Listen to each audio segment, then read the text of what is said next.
Hello, this is your big sis Rowena Starling, just checking in with you here today.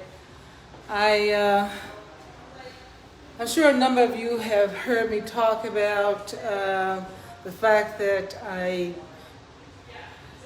went through a divorce and separation when my son was 3 years old. This is many, many years ago. And approximately 31 years, something like that. And the fact that in the midst of all that near homelessness and depression, I had a turning point when I was walking down the street picking up cigarette butts to smoke.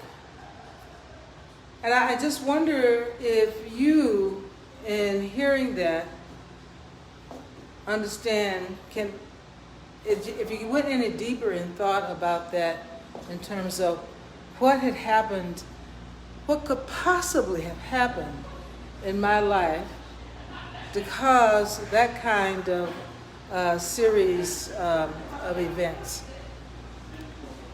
And one of the things that's really that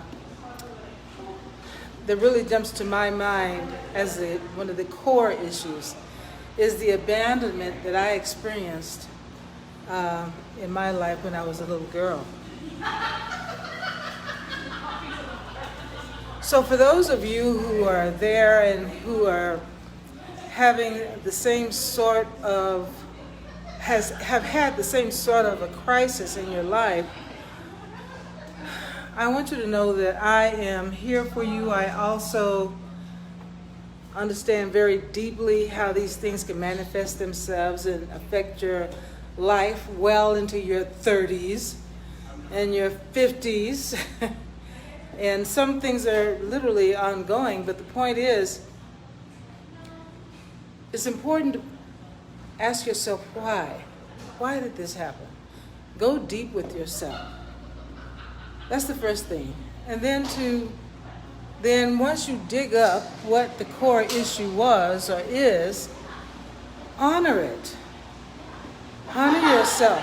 Create a ritual that allows you to heal, to begin the healing process and getting over it, because it can be gotten over with and you can thrive. That was the main thing that I wanted to share with you today, because I'm not sure that, I don't know, if people look even an inch past that information to care about what happened in my life. Aside from the divorce, what triggered the whole series of events, the way they went down. And a lot of these things are rooted in our childhood. It's one of the reasons I became a parent coach many years ago in the first place, because of my own frustrations with being a single mother at that moment in my life. Oh my God, and then a single black woman at that, mother. And fast forward into present times, seeing how racism is still rampant and killing people left and right for no good reason at all. There's a segue there that I'm sure that you've noticed, but the segue is necessary because black mothers are still in the middle of it, in the trenches of it, having to deal with their traumas and their stresses that cause the crises in their life, and they're having to plug along doing that while, even though their offspring may be grown, they're taking care of the grandkids now.